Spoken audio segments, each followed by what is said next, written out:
Hey guys, it is Oles here. Welcome to my content hub. Just looking to bring the first episode in my World of Tanks Let's Play mini-series, whatever you'd like to call it. I've gone ahead and done the tutorial, which was quite exhaustive. I do not remember it being this long when I first started playing this game, which would have been almost 6 years ago now. So I went ahead, I made a fresh account for 1.0. Which was very exciting. You know, the final full release of the game. Can I unlock some of this stuff? Yeah. So I went ahead and I played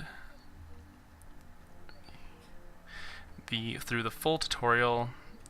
Got through to this point in the game, which now I believe is the last mission of the tutorial, and it's win an actual battle in a tier 3 game.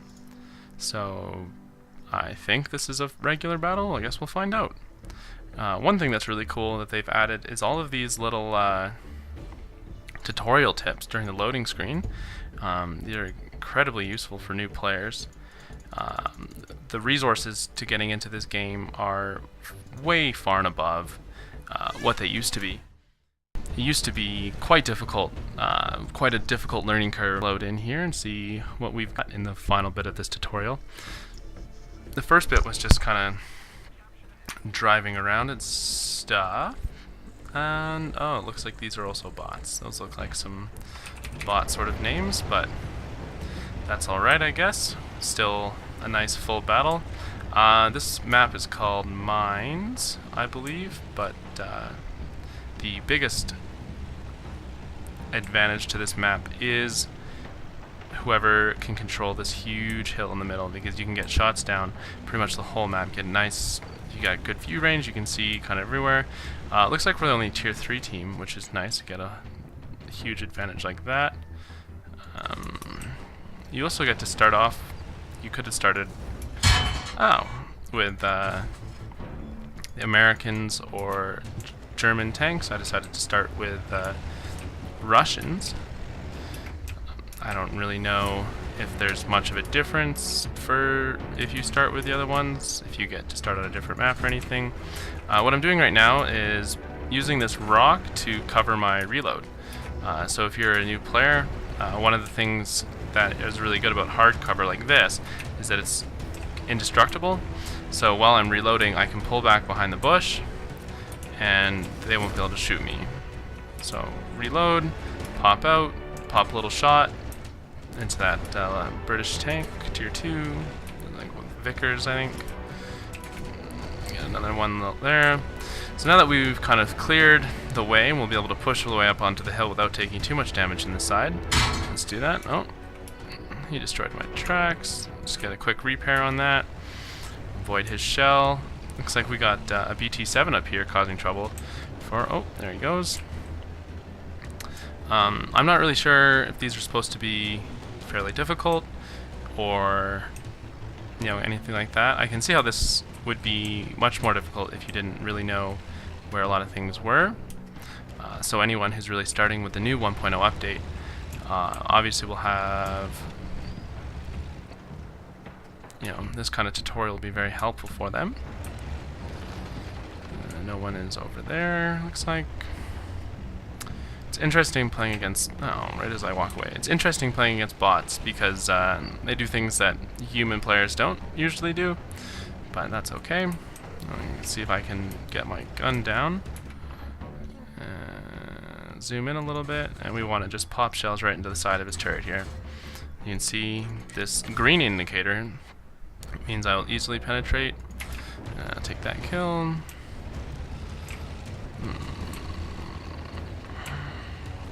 Looks like we have control of the hill. We're up to 4 kills, which is pretty good.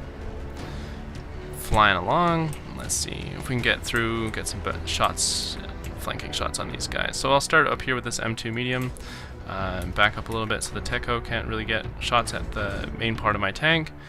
I don't really want to take another shot from this guy. There we go. Don't really have the gun depression to get down shots on him. Oh. And we took off his track, so now he's stuck with part of his tank just kind of stick. Oh, there we go. Can I slide down here? Yeah, why not? Let's go for it. And here we go. Pop up behind this Toldy. 1, 2. Got him as well.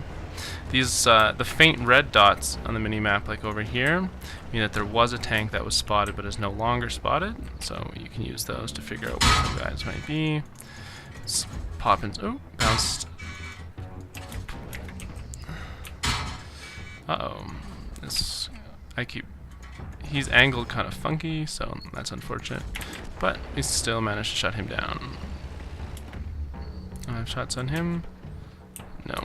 You can use the one thing that's different about this game than some of its competitors, such as War Thunder, is that you can really aim those shots through the bushes. So if you highlight, or if your cursor goes over an enemy vehicle, it will highlight red or blue if you have colorblind mode turned on. This is a little shot, a little far for these. That one went a little over. Yeah, these kind of ranges are pretty far for lower tiers, but not so much. So as I was saying, yeah, so in War Thunder, you don't get that little indicator, which is alright. One thing that's really cool is they kind of show you the benefits of having a really highly trained crew in this tutorial. So they make you put 6 cents on your commander, which is probably one of the most valuable perks or skills you can have in this game. It lets you know when you've been spotted. However, there is a little bit of a delay. Looks like we did hit him a few times. With, I think it's about 3 seconds after you're spotted. Oh, that was a bad shot by me. You kind of want to aim a little bit in front of where they're you want to aim so that your shell will arrive where they're going to be, not where they are. Get some shots just right into the back of this guy. Out. See, like, you pop around. See, I use that same little trick of using that bush, or the rock, to. Oh, hello. Lagging a little bit. I use that same trick of using the rock to completely stopped. Oh, hello. Now we're back. Oh.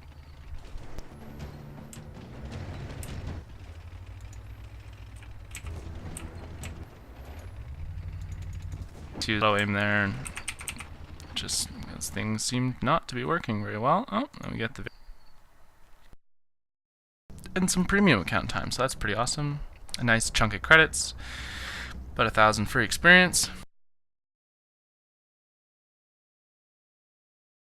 So this is kind of where the money for wargaming comes from, is through gold and premium account. So you can use. Oh, I guess we'll just quiet down.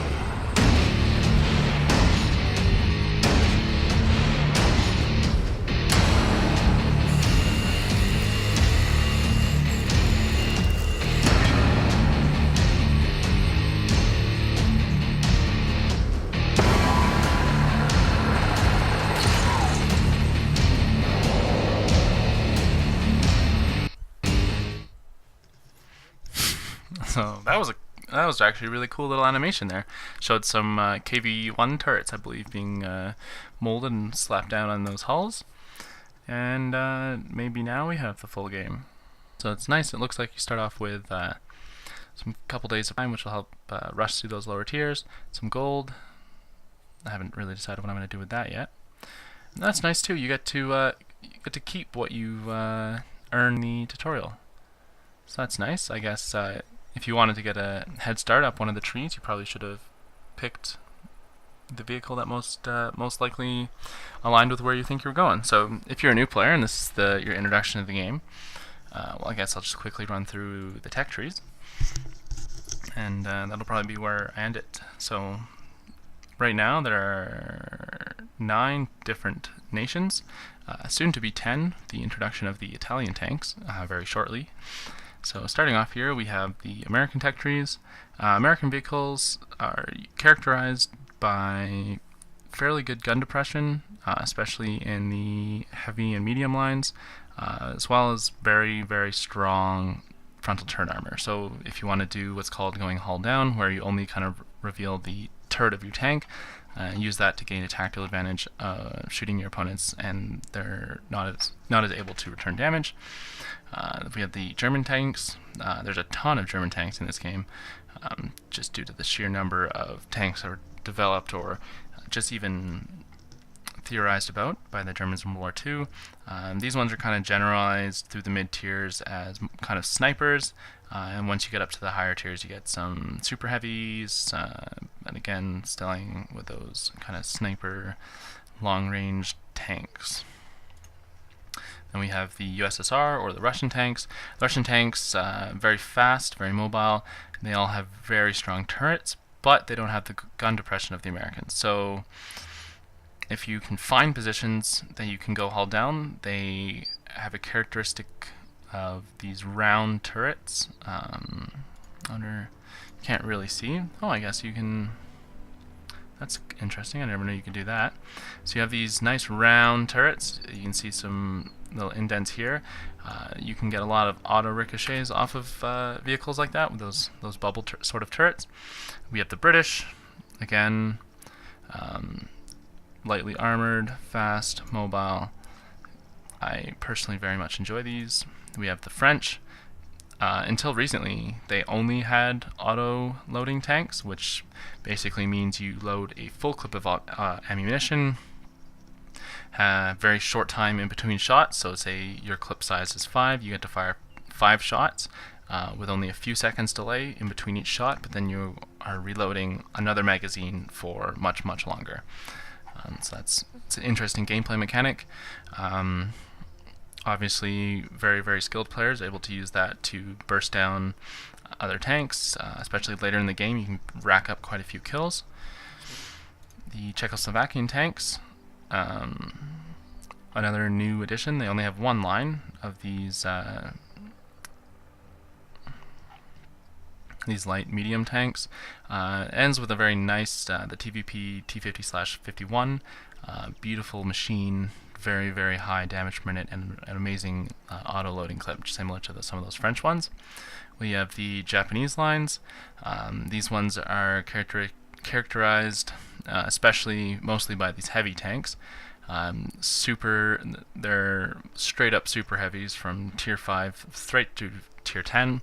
So very, very strong armor, very, very hard to damage. And they have these howitzer guns, these 15 centimeter, 14 centimeter guns that shoot almost exclusively high explosive. So the benefit with that is you don't really need to penetrate in order to do damage, but if you do penetrate, you do absolutely monstrous amounts of damage. You'll rack up lots of assistance damage because you'll be taking off tracks, damaging crew.